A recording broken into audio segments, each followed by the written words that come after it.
Welcome back to Kleppers Corner, Today in History, where we take one date, just one, and watch humanity absolutely overachieve in chaos, creativity, and contradiction. Today is October 27th, a date that apparently couldn't pick a lane, so it decided to be the birthday of both Theodore Roosevelt and Sylvia Plath, the anniversary of the New York City subway, and the day the world almost blew itself up in the Cuban Missile Crisis. That's right. On this day, America gave birth to a cowboy president, invented barbed wire, and nearly ended civilization. You know, balance. Segment 1, the Colonial Contradictions. Quakers, Puritans, and a city of brotherly love. Let's start with religion, because it always starts with religion. On October 27, 1659, Massachusetts decided, "Thou shalt not suffer a Quaker to live," and executed 2 of them for practicing the wrong flavor of Christianity.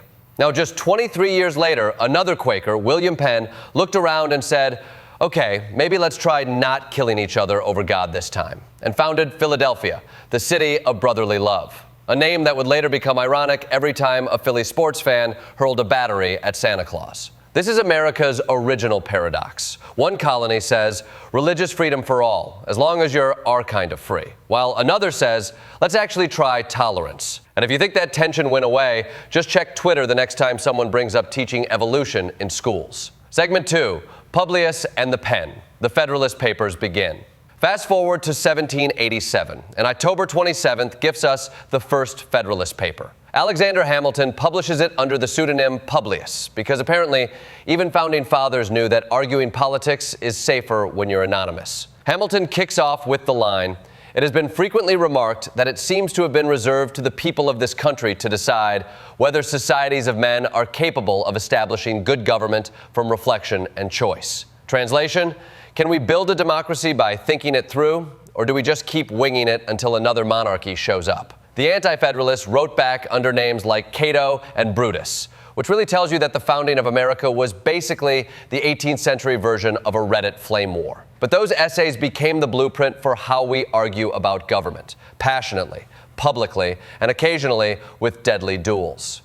Segment 3, the frontier gets a fence. Pinckney's Treaty, the Mormon Extermination Order, and barbed wire. October 27th is also a masterclass in how the U.S. expanded, from diplomacy to, well, genocide to patents. In 1795, the U.S. signs Pinckney's Treaty with Spain, gaining navigation rights on the Mississippi. It's Diplomacy 101. Smile, flatter, and wait for your opponent to be terrified of Britain. Then, in 1838, Missouri Governor Lilburn Boggs decides tolerance is overrated and issues Executive Order 44, commanding that Mormons be exterminated or driven from the state. That's right, the same country founded on freedom of religion told an entire faith, pack up or die. The order wasn't repealed until 1976, because apparently bureaucracy moves slower than a handcart to Utah. And then, in 1873, Joseph Glidden patents barbed wire, an invention that literally reshaped the West. It ended open ranges, tamed cattle drives, and was nicknamed the Devil's Rope. It's poetic, really. One man invents the tool that fences in America, just as another had fenced out its minorities. Progress comes with barbs. Segment 4, Black Saturday. Humanity almost presses delete. October 27th, 1962, Black Saturday. The day the Cuban Missile Crisis went from "this is bad" to "start digging bunkers." A U.S. spy plane strays over the Soviet Union. Another gets shot down over Cuba. Fidel Castro, ever the chill dude, writes Khrushchev a note basically saying, if the Americans invade, go ahead and nuke them. Meanwhile, Kennedy's advisors are split between let's bomb the island and maybe don't start the apocalypse before lunch. By nightfall, RFK sneaks off to meet the Soviet ambassador and cuts a backroom deal. They pull missiles out of Cuba, we quietly yank ours from Turkey, and everyone pretends the world didn't almost vaporize itself over a Caribbean timeshare. The result? The Moscow-Washington hotline, a direct line so future presidents could say, hey, Nikita, maybe let's not do this again. Segment 5, from war to peace. Sadat, Begin, and the Nobel that broke the Arab world. 16 years later, October 27th, 1978, Egypt's Anwar Sadat and Israel's Menachem Begin shared the Nobel Peace Prize for the Camp David Accords. Now, giving two men from warring nations a shared peace prize is like handing a single participation trophy to two UFC fighters still bleeding in the ring. Sadat gets condemned by nearly every Arab government, Begin gets booed by peace activists in Oslo, and Jimmy Carter looks like a man who aged 10 years per negotiation session. The treaty would hold. Israel and Egypt haven't gone to war since. But the Palestinians left holding an empty promise folder labeled Framework for Peace, TBD. It was a peace that solved one war, but sowed decades of resentment.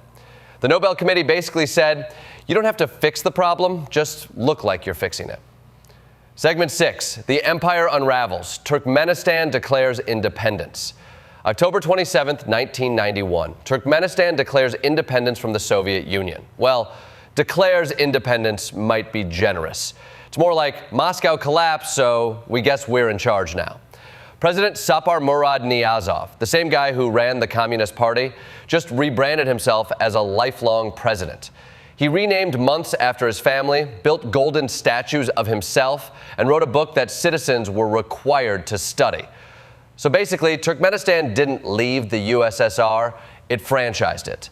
It's a reminder that democracy doesn't just sprout from the rubble of an empire. Sometimes the rubble elects itself. Segment 7, assassination and aftermath. Park Chung-hee and Armenia's bloody parliament. October 27th also doubles as Dictator Retirement Day.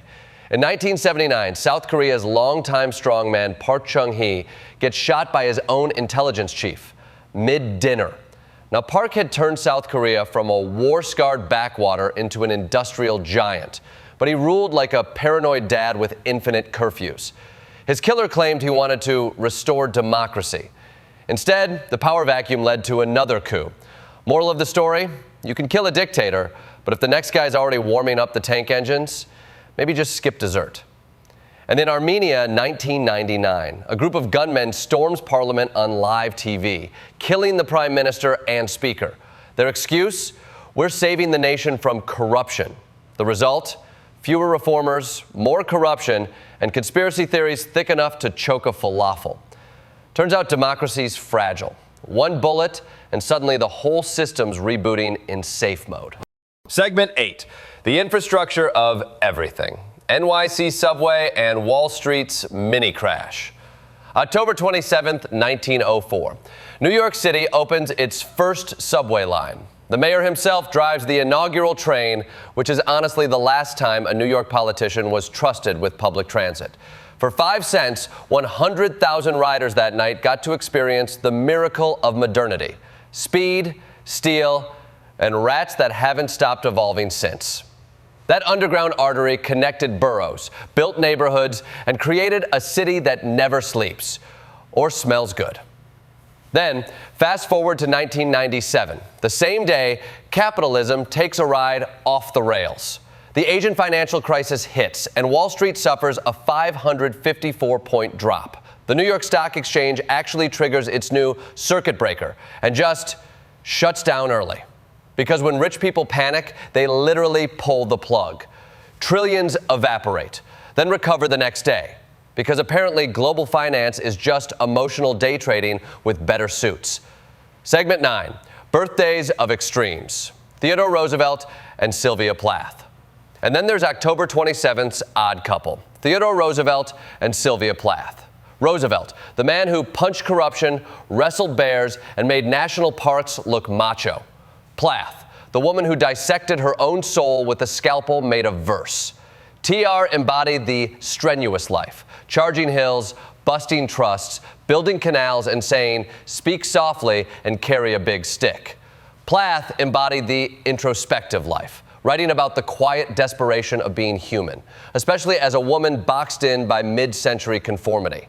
He built a canal through a continent. She tunneled through the psyche. And here's the kicker.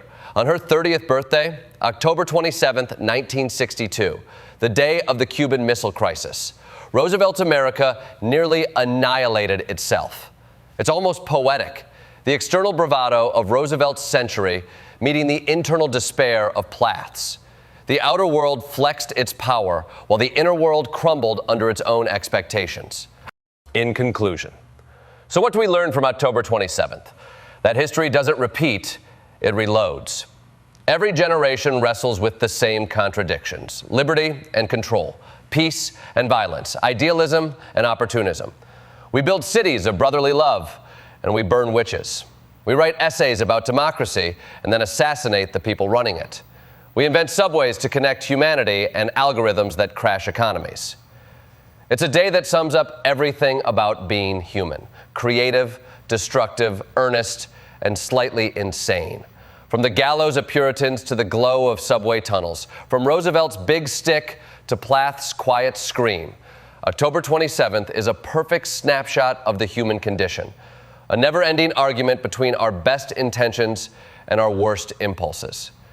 And maybe that's why history never ends. It just keeps catching the same train to a different destination.